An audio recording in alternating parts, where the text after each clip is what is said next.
When a trading company from a small island far away began its journey in India, no one could have predicted it would one day rule the entire subcontinent. The English East India Company arrived not with armies, but with ships filled with goods for trade. To do business, they needed money, a currency that people would trust. In a land of countless kingdoms, each with its own coins, this was a challenge.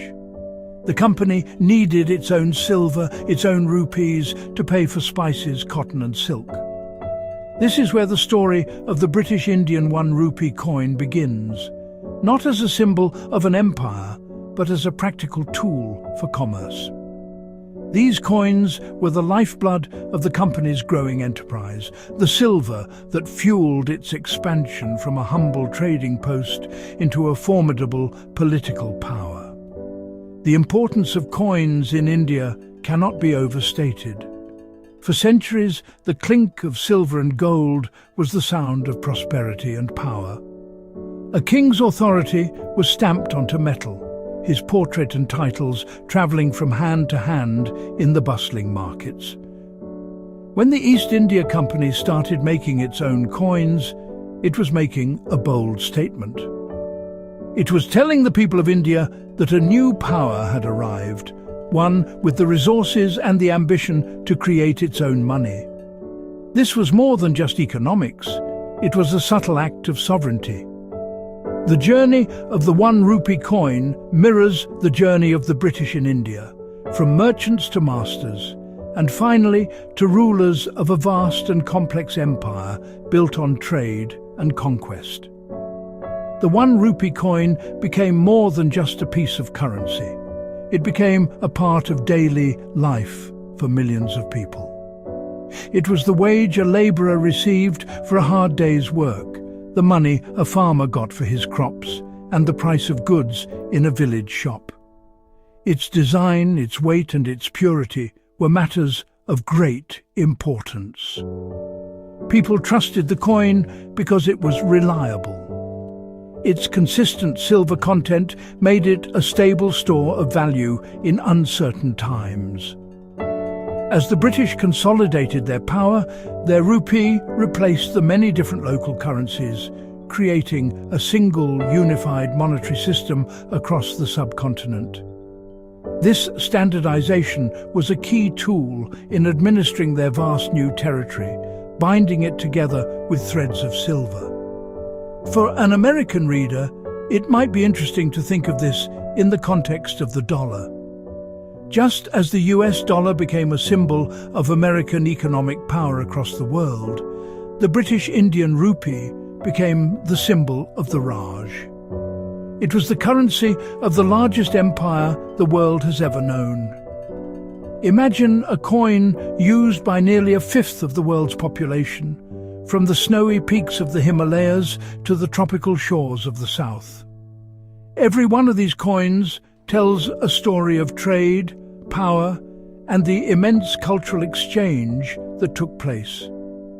It is a tangible piece of a global history that connected a London boardroom to a small village market in Bengal, all through the journey of a single silver coin. The story of the first British rupee begins not in London, but in the bustling port cities of India. The East India Company established its first major trading posts, known as factories, in places like Surat, Madras and Bengal. To facilitate their trade, they needed local currency. At first, they simply used the coins of the powerful Mughal emperors who were the supreme rulers of India at the time. The company would take its silver bullion to the Mughal mints and have it struck into official Mughal rupees. These early coins were identical to those used by everyone else, bearing the name and titles of the reigning Mughal emperor. This was a sign of respect and an acknowledgement of the emperor's authority over the land where the company operated. However, as the company's influence grew, so did its desire for more control over its finances. The first step towards their own currency was taken in the mid-17th century. The company gained permission to establish its own mints.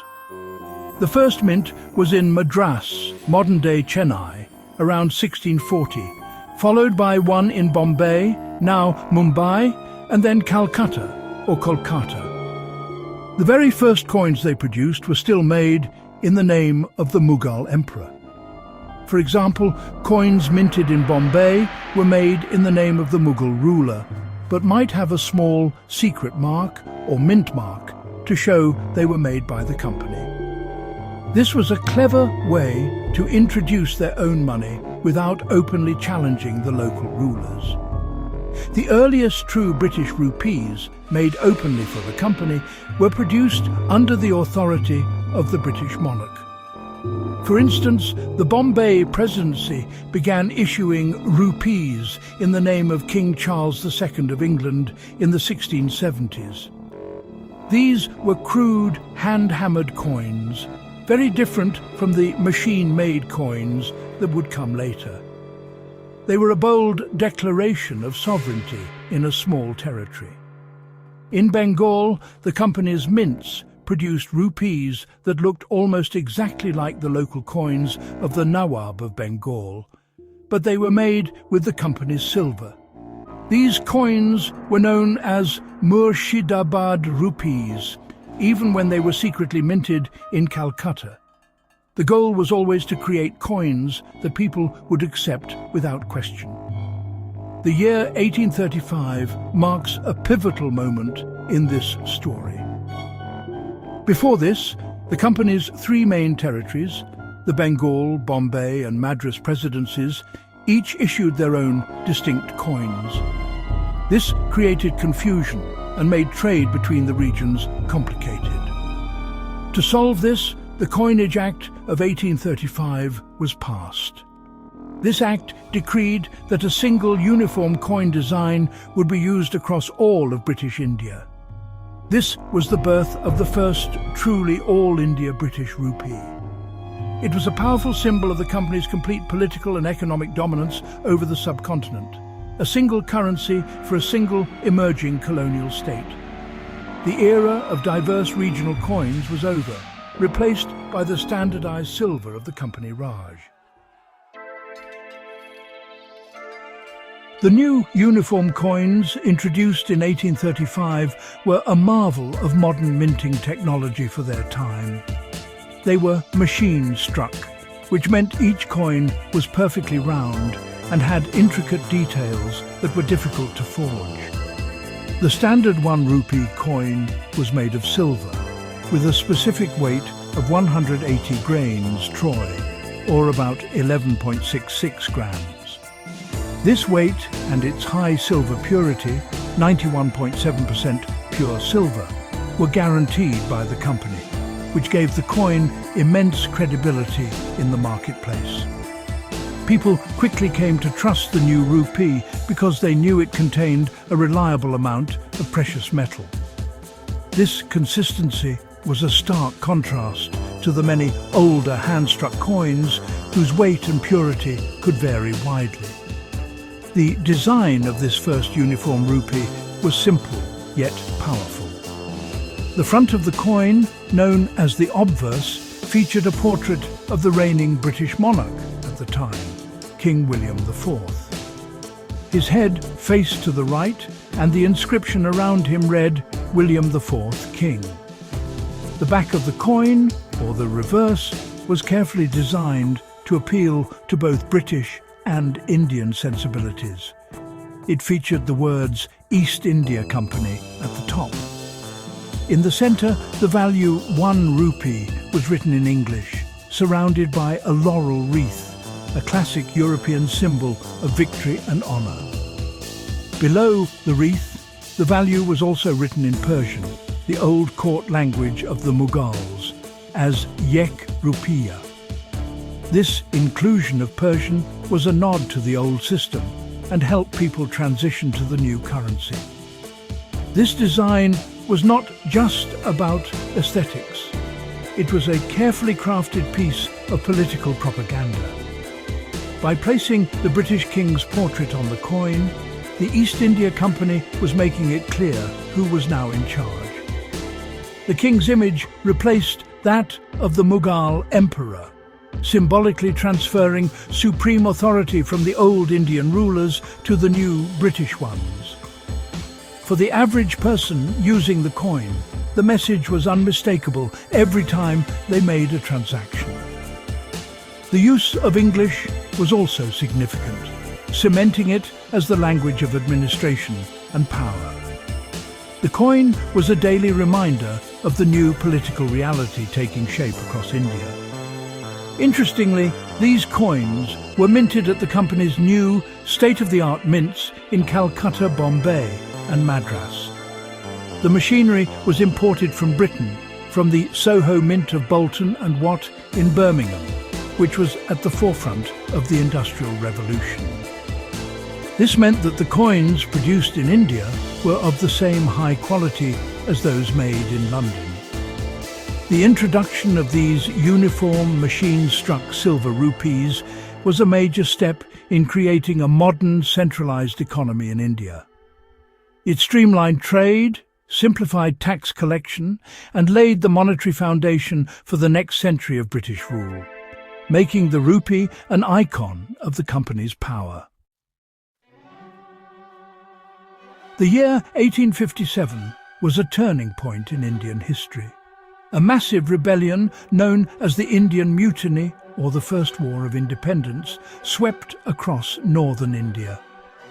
The uprising led to the end of the East India Company's rule. In 1858, the British government took direct control of India, and Queen Victoria was proclaimed the ruler. This historic change was quickly reflected on the 1 rupee coin. The coins minted from 1862 onwards no longer bore the name of the East India Company. Instead, the reverse side now simply stated the value, 1 rupee, and the year, with India written above it.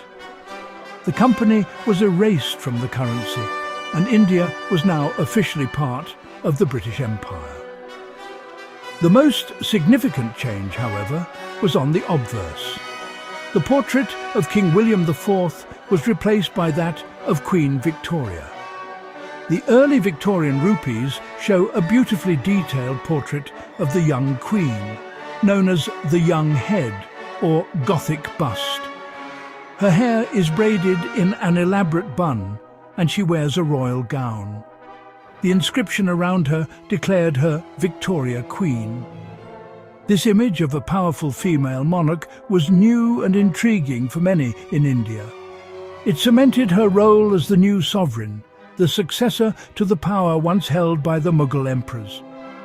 The coin became a travelling portrait, carrying the Queen's image to every corner of her vast Indian domain.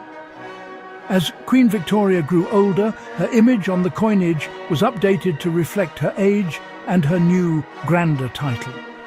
In 1877, she was proclaimed Empress of India. This was a title of immense political significance, designed to place the British monarch on an equal footing with other emperors, like those of Russia or Germany, and to formally establish her as the supreme ruler of the Indian princes. From that year on, the inscription on the rupee was changed from Victoria Queen to the more imposing Victoria Empress. The portrait was also updated in later years to show a more mature queen, solidifying the image of a long-reigning and powerful matriarch of the empire. The Victorian-era rupees, spanning from 1862 to 1901, are perhaps the most iconic of all British Indian coins. They were minted in the millions and used for decades, becoming a familiar part of life for generations of Indians. Made of high-purity silver, they were a trusted store of wealth and the backbone of the colonial economy. For Americans who are used to seeing presidents on their currency, the idea of a single monarch's face on a coin for over 60 years is a fascinating concept. It speaks to the stability and longevity of Victorian rule, a period when the British Empire was at its absolute zenith, its power and prestige stamped onto every silver rupee that circulated through its most prized possession. India. The death of Queen Victoria in 1901 marked the end of an era, and well, a new face appeared on the 1 rupee coin. Her son, Edward VII, became king and emperor, and his portrait was introduced on the coinage from 1903. By law, his effigy faced the opposite direction to his predecessors, so he is shown looking to the right. The inscription read, Edward VII, King and Emperor. These coins continued the tradition of being made from 91.7% pure silver, maintaining the standard that people had come to trust. The design remained largely the same on the reverse, with an elegant floral motif surrounding the date and value. This continuity in both design and material really provided a sense of stability during the transition of power. After Edward VII's short reign, his son George V ascended to the throne in 1910. The coins bearing his portrait are some of the most famous, and that's partly due to a rather controversial issue. The first design for the 1911 rupee featured the king wearing a robe with a small elephant on the chain of his royal order. However, due to the way the elephant was engraved, many people in India thought it looked more like a pig. Now, the pig is considered an unclean animal in Islam, and this caused a great deal of offence among the Muslim population. The coin was quickly dubbed the pig rupee, and understandably was met with public disapproval.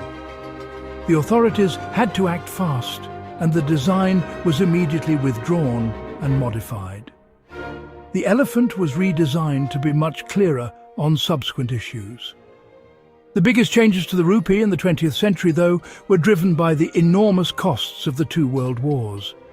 Silver was a strategic metal, needed for the war effort and becoming increasingly expensive. During World War I, the price of silver shot up so high that the metal value of a 1 rupee coin was worth more than its face value. To combat this, the British Indian government briefly issued paper 1 rupee notes for the first time. After the war, and more significantly during World War II, the silver content of the rupee was drastically reduced.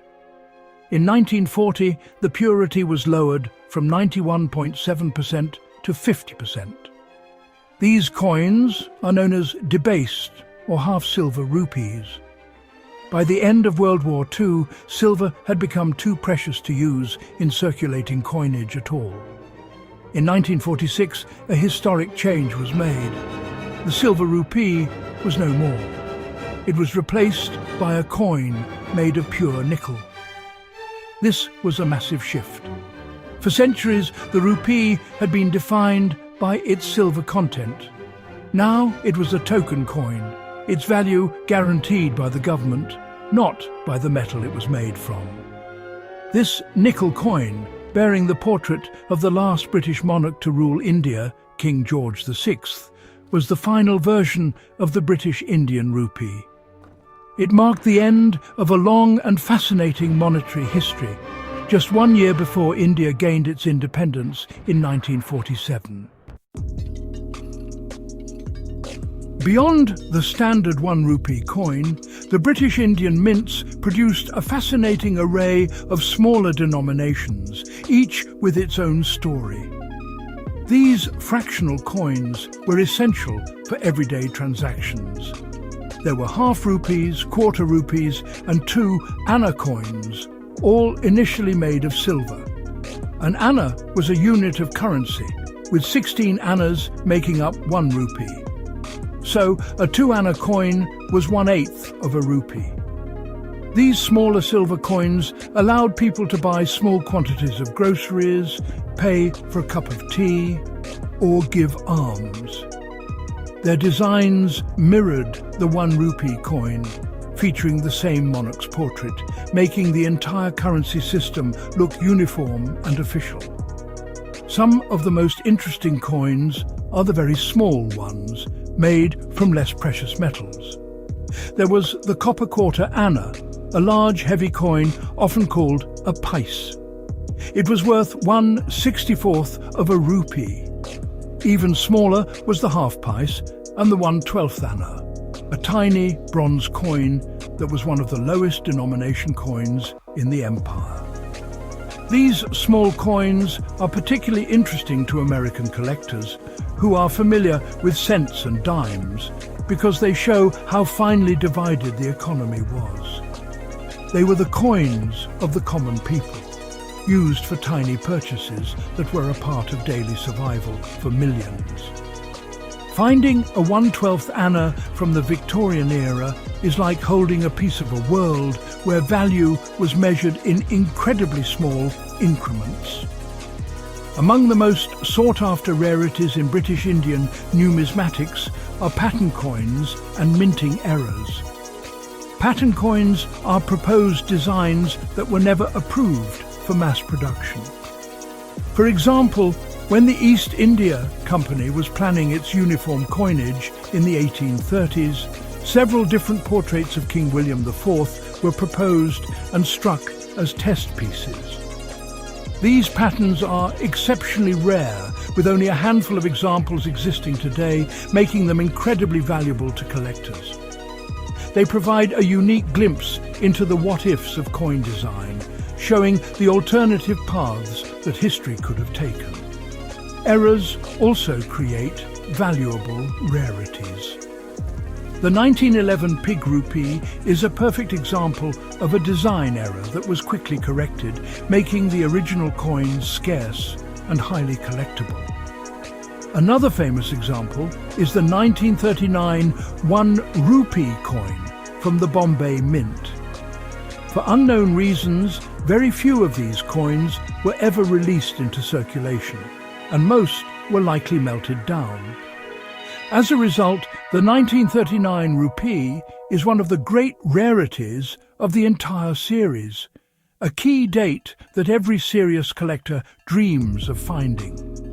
These rare coins, whether they are patterns, errors, or simply low mintage issues, tell special stories about the precision, politics, and occasional mishaps of the imperial mints. The designs on the British Indian 1 rupee coin were never just decorative. They were carefully chosen symbols of power and authority. In the early days, the East India Company used the portrait of the British monarch to signal a shift in sovereignty. By placing King William IV on the first uniform rupee, they were visually replacing the Mughal emperor as the ultimate source of authority. This was a profound statement. For centuries, the right to put one's face on a coin, the right of Sikha, was a jealously guarded privilege of the highest ruler. By taking this right for themselves, the British were declaring their supremacy in a language that everyone, literate or not, could understand. The evolution of Queen Victoria's portrait on the rupee tells a story in itself. The initial coins show her as a young, graceful queen. This image projected a sense of fresh, legitimate power. As her reign progressed, and especially after she became Empress of India, her portrait changed. The later coins show a more mature, crowned and imposing figure. This Empress bust was designed to project an image of imperial majesty, stability and maternal authority over her Indian subjects. The changing portrait was a way of updating the public image of the empire's ruler, keeping her present and relevant in the minds of the people who used her currency every day. Interestingly, the reverse side of the coin also carried important symbolic meaning. The design on the Victorian and later rupees featured an intricate floral pattern. This was not a random choice. The design is a mix of English and Indian floral motifs, including the rose, thistle and shamrock representing England, Scotland and Ireland, along with the Indian lotus flower. This blending of botanical symbols was a subtle message of a unified empire, where different cultures were woven together under the British Crown. It was an attempt to create a visual identity for the Raj that was both distinctly British and yet rooted in Indian artistic traditions. The final coins under King George VI saw the most dramatic change. While his portrait was on the obverse, the reverse design was completely new. The floral wreath was replaced by a depiction of an Indian tiger, a powerful and majestic animal native to the subcontinent. This change, made in 1947 on the nickel coins, was highly symbolic. As India stood on the brink of independence, the use of a distinctly Indian symbol like the tiger rather than a European floral design seemed to foreshadow the coming transfer of power. The coin's design was starting to reflect a new emerging national identity even before the British flag was lowered for the last time. The face of power was shifting from a foreign king to a national symbol. Today, the British Indian 1 rupee coin is no longer used as money, but it has found a vibrant new life in the world of coin collecting, or numismatics. For collectors in India and around the globe, these coins are not just old currency. They are miniature historical documents. Each coin, with its specific date, mint mark and monarch's portrait, tells a piece of the larger story of the British Empire in India.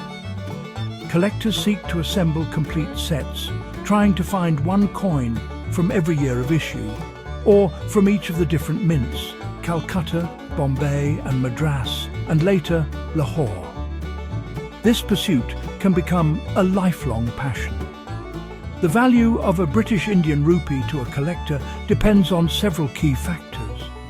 The most important are rarity and condition. Rarity is determined by how many coins of a particular date and mint were originally produced. For example, the 1939 rupee is extremely valuable because very few were made. Condition or grade is also crucial. A coin that looks almost new, with sharp details and no signs of wear, is called uncirculated and is worth many times more than a coin that is worn down from years of use in markets and shops. A small difference in condition can mean a huge difference in price, which is why serious collectors handle their coins with great care. For American collectors, British Indian rupees offer a fascinating window into a different part of the world and a different period of history. Many are drawn to the beautiful designs, especially the elegant portraits of Queen Victoria. The sheer size and heft of the old silver rupees are also impressive, especially when compared to modern coins.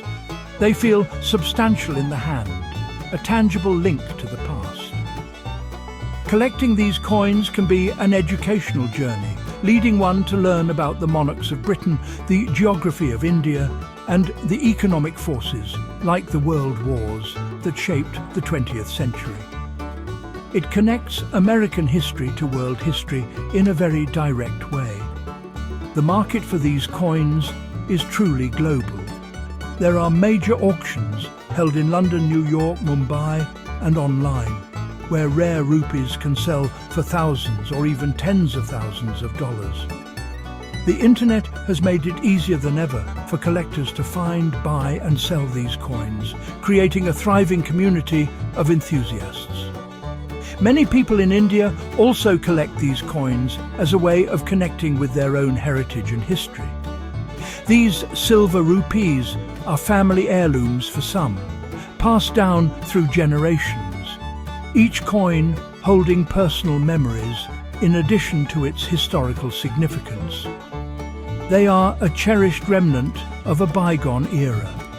their value now measured not in their silver content, but in the stories they hold. The journey of the British Indian 1 rupee coin officially ended in 1947 with India's independence. The new sovereign nation of India began to mint its own coins, replacing the portrait of the British king with a symbol of its own national identity, the Ashoka lion capital.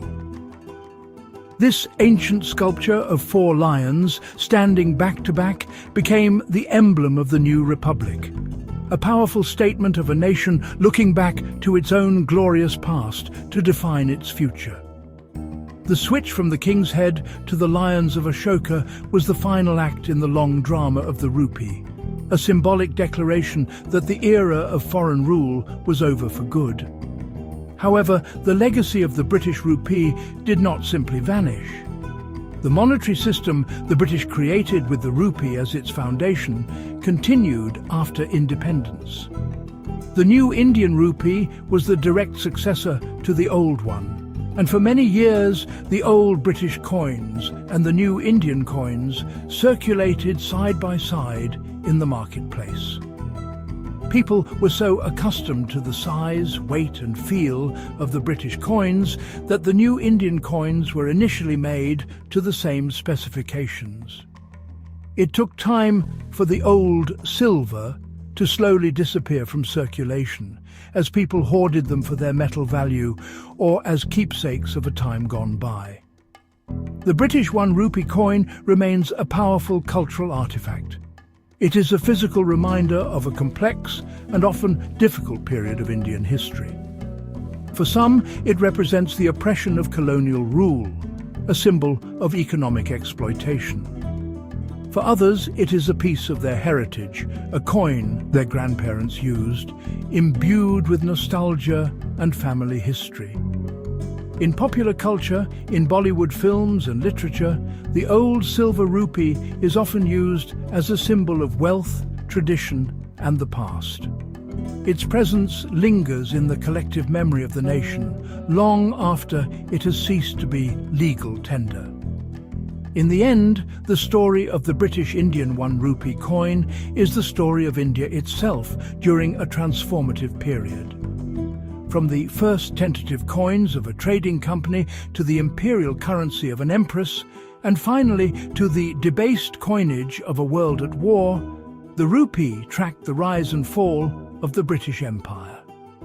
Today, these coins are silent witnesses to that history. They passed through the hands of merchants, soldiers, farmers and kings. They built railways, fought wars and bought daily bread. For anyone wishing to understand the immense and intricate history of British India, there are few better places to start than with this small, round piece of silver, the 1 rupee coin.